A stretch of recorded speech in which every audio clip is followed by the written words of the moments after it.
पिंपरी चिंचवड आणि पुण्याच्या राजकारणात मोठी हालचाल सुरू आहे। महानगरपालिका निवडणुकांच्या पार्श्वभूमीवरती राष्ट्रवादी काँग्रेसमधील दोन्ही गट एकत्र येणार का, हा प्रश्न गेल्या काही दिवसांपासून चांगलाच चर्चेचं कारण बनत होता। रविवारी उपमुख्यमंत्री अजित पवार यांनी दिलेल्या वक्तव्यामुळे या चर्चांना मोठ्या प्रमाणात पूर्णविराम मिळाल्याचं चित्र आपल्या समोर येत आहे। मुख्य घोषणा काय झाली? पिंपरी चिंचवडमध्ये राष्ट्रवादी काँग्रेसचे दोन्ही चिन्ह म्हणजेच घड्याळ आणि तुतारी एकत्र येऊन निवडणूक लढवणार असल्याची स्पष्ट घोषणा अजित पवार यांनी केली। त्यांनी याला परिवार एकत्र येतोय असे शब्द वापरले। यामुळे पिंपरी चिंचवडमध्ये दोन्ही राष्ट्रवादी गट एकत्र निवडणूक लढवणार हे जवळपास निश्चित मानले जात आहे।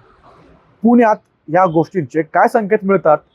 पिंपरी चिंचवडमध्ये एकत्र लढण्याची घोषणा झाल्यानंतर पुण्यातही दोन राष्ट्रवादी एकत्र येण्याची शक्यता आता वाढलेली आहे असं दिसून देखील येत आहे।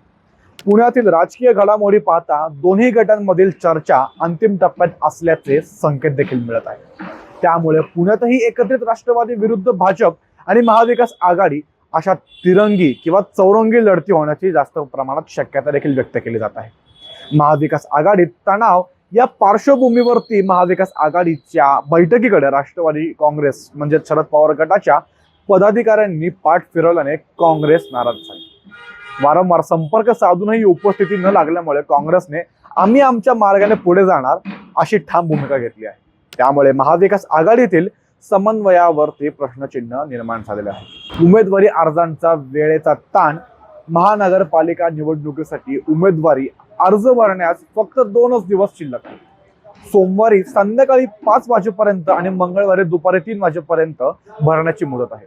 मात्र युती, आघाडी आणि जागा वाटपाच्या चर्चा शेवटच्या टप्प्यांपर्यंत चालल्याने इच्छुक उमेदवारांसमोर मोठे आव्हान उभे राहिले आहे। अजित पवार यांनी भाजपवर जोरदार टीका करत म्हटले आहे की भाजपकडून राष्ट्रवादीच्या माजी नगरसेवकांवरती दबाव टाकला जात आहे। व्यवसाय बंद करण्याच्या धमक्या देऊन फोडाफोडी केली जात आहे असा केल्याचा आरोप त्यांनी केलेला आहे। दादागिरी आणि दमबाजीला घाबरू नका असे आवाहनही अजित पवार यांनी त्यांच्या कार्यकर्त्यांना केलेले आहे। भ्रष्टाचार आणि प्रशासनावर टीका। भाजपाच्या सत्ता काळात म्हणजेच पिंपरी चिंचवड महापालिका कर्जबाजारी झाल्याचा आरोप अजित पवार यांनी केला। एकेकाळी आशियातील सर्वात श्रीमंत महापालिका म्हणून ओळखली असणारी संस्थेला कर्ज काढावे लागले ही गंभीर बाब असल्याचे त्यांनी सांगितले। टँकर माफिया, पाणी पुरवठ्याच्या कृत्रिम टंचाई आणि मालमत्तांमध्ये झालेली अचानक वाढ यावरही त्यांनी प्रश्नचिन्ह उपस्थित केलेले होते। भविष्यातील विकासाबाबत बोलताना अजित पवार यांनी पवना बंदिस्त जलवाहिनी, मुळशी धरणातून पाणी, हिंजवडी चाकण वाहतूक समस्या, मेट्रो विस्तार, रिंग रोड यांसारख्या प्रकल्पांची माहिती दिली।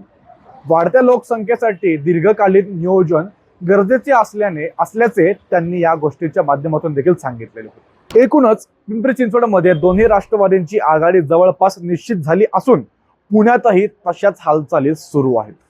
घड्याळ आणि तुतारी एकत्र येण्याने स्थानिक राजकारणात मोठे समीकरण बदलणार आहे। आता अंतिम निर्णय आणि उमेदवार यादीकडे सर्वांचेच लक्ष लागून राहिलेले आहे। तर ह्या सर्व गोष्टींवरती नेमकं काय आउटपुट येणार किंवा आता या सर्व गोष्टींच्या माध्यमातून काय निष्पन्न होणार आहे या गोष्टीकडे सर्वच पुणेकरांचे आणि पिंपरी चिंचवडकरांचे देखील तेवढंच बारकाईने लक्ष लागून आहे। या गोष्टीवर तुम्हाला देखील काय वाटतं? तुमचं मत आम्हाला कमेंटच्या माध्यमातून सांगायला विसरू नका आणि पाहत राहा न्यूज डॉट्स मी अंशुक आशिष।